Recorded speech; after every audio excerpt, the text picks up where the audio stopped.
Thanks to a letter from Dalila in San Antonio, we're discovering the importance of early intervention for children who display symptoms of auditory processing disorder. Joining me to talk about their experiences with APD are Chris Barker, Kelly White, and Candace Holly. I'm so glad you can be with us today. Thank you. Thank you. And still with us is speech-language pathologist Katherine Bowman. Hi, Katherine. Hi. So, Chris, let's talk about your situation. You have a 2-year-old son, and he has symptoms of APD. Tell us about that. Yes. Well, he's 28 months, and he doesn't talk, doesn't always respond to his name. If an airplane is flying over, he doesn't always look up. He seems to be very tuned out. When did you first notice this? At about 19 months. And what were you noticing? You were noticing the not responding to the name? Not having any words. Not just walking out of a room if it was too stimulated, not wanting to be with us. So did you get a diagnosis? Did you get someone to evaluate him? Well, I called the early intervention program, and they came and they assessed him, and they said, yes, he is delayed, and they believed that he had auditory processing disorder along with other sensory issues. Okay, because we said a formal diagnosis can't really be made until 7 years old. So what kind of therapy are you doing for him now? Well, right now he gets occupational therapy, he gets speech, he gets ABA, and he goes into a social skills group once a week. Does that seem to be helping? Yeah, it does help a lot, especially on the OT side, giving him sensory input, so he is more organized and he can focus better. Let's talk about the therapy, Katherine. What therapy is there available? There's a lot of different things out nowadays. Initially, there is one-on-one therapy with a speech-language pathologist and occasionally with an audiologist, working on teaching the child to put meaning to the sound they hear. So, for example, hearing an animal, a cow moo. Oh, that's the cow. Woof, woof. Oh, that's a dog. So it can start as basic as that. And then from there building, especially when we have a child like your son whose language and speech is delayed, we need to start adding the words in and putting the meaning to them and build the language as we're going. As the child becomes older, there are sound-based interventions now where the children, there are different ones, but the children are wearing headphones, listening to different sounds.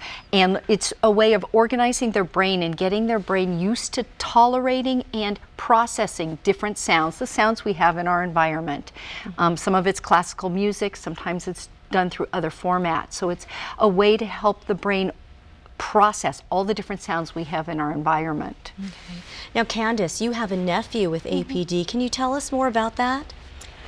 Well, he's 5 and he's been diagnosed, and he just didn't seem to, before he was diagnosed, he just didn't seem to listen at all. And he would ask us, what do you mean? What do you mean? A lot. So we thought he was really smart for a while. But my sister, she started realizing that there was something off with him.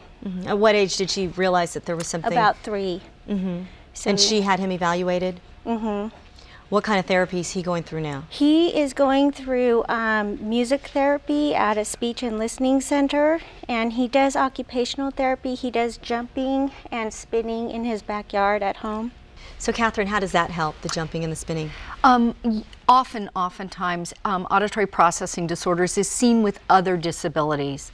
Autism, Asperger's syndrome, sensory integration disorders. So the jumping and spinning is one of the techniques to help children with sensory integration disorders to calm themselves so then they can pay attention, they can process the information. So that's often, many children have what's called a sensory diet, where they have to go outside every so often and jump on a trampoline, swing on a swing set, spin around on a swing to help them be more focused and organized so then they can be ready to learn. Wow, that's interesting. Kelly, so you are a special needs teacher. Tell us about the children that you care for.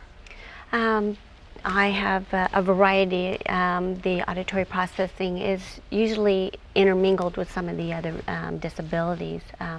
Typically with the kids that have the auditory present itself, we use smaller groupings. Sometimes we do a one-on-one situation where we're instructing them. We always pair it with a visual type of icon or picture or even a tangible item, so that they can, what they're hearing, they also have a visual to kind of help them understand a little bit more what they have, what's coming in for that receptive. And Kelly, I'm sure your work is really helping these children. Thank you. If you have a question you'd like us to answer, go to our website, aplaceofourown.org, or write us with a self-addressed stamped envelope at A Place of Our Own, KCET 4401 Sunset Boulevard, Los Angeles, California 90027. We've been talking about the early signs of auditory processing disorder and the treatment options available. Here's the story of how one family discovered their daughter's symptoms and how early intervention is making a big difference for the toddler's future. Let's watch. These triplets do everything together and love to play and have fun. But for Hannah, keeping up with her brother and sister can be a challenge, since she perceives the world in a different way than her two siblings. Since the beginning, she's always had the sensory issues, so I always knew that there was something different about her from the other two. I never really thought more beyond that until we got the diagnosis of auditory processing disorder.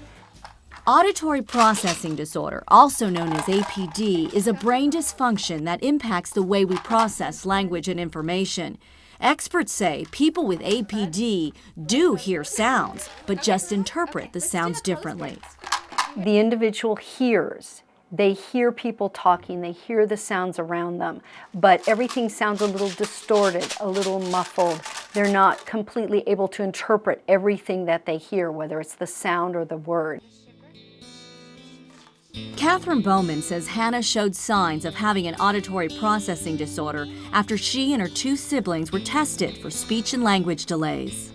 With auditory processing disorders, we can't fully determine it is present until age 7 because of the maturation of the auditory system. But we can see all the signs before that, as in Hannah's case. Since early intervention is important to managing this disorder, Jana is taking Hannah to the local regional center today for a therapy session. Hi, Hannah. You want to come play? We've always noticed the sensory issues with her. It wasn't until we got the diagnosis of auditory processing disorder that I could look back and say, well, the loud sounds definitely is connected. Bowman says Hannah is hyperacoustic, or very sensitive to sounds in the environment. So by introducing various rattles, jingles, and tones, and assigning language to each object, Look, Hannah, I have a piano. this kind of therapy will help the toddler acclimate and understand the noises she hears in the world. What's that, Hannah? A phone goes ring. Hannah's at such a young age, we're starting with the basics and getting her aware and accustomed to environmental sounds, getting her to be able to tolerate and process different sounds, and building that language in. Also, according to Bowman, Hannah has difficulty interpreting consonant sounds. What did the cow say, Hannah? Cow. And the cow says, moo. With her, we can see we've got a ways to go. From the therapy today, we know she cannot connect that animal sound to the animal. She knows the name of the animal, but she doesn't know the cow says moo. That's our ground floor. We're going to work from there and build on those skills for her. We have a sheep and a horse. Ready, Hannah? Let's listen. What's that? Good job. You're right. You found the sheep. For Hannah, following directions and answering questions is very difficult, another sign of APD. So Bowman uses playtime with a baby doll as a way to help Hannah understand sentence structure and commands. Put the blanket on the baby. Let's put the blanket on the baby. A lot of times, children with auditory processing disorders will not follow directions in the home environment. They'll follow the common routines, but if the parent gives them a direction, maybe out of the norm or without a visual cue, they may stand there and look questioningly at the parent. Experts say the key to Hannah's success is continuing both the sound and language therapy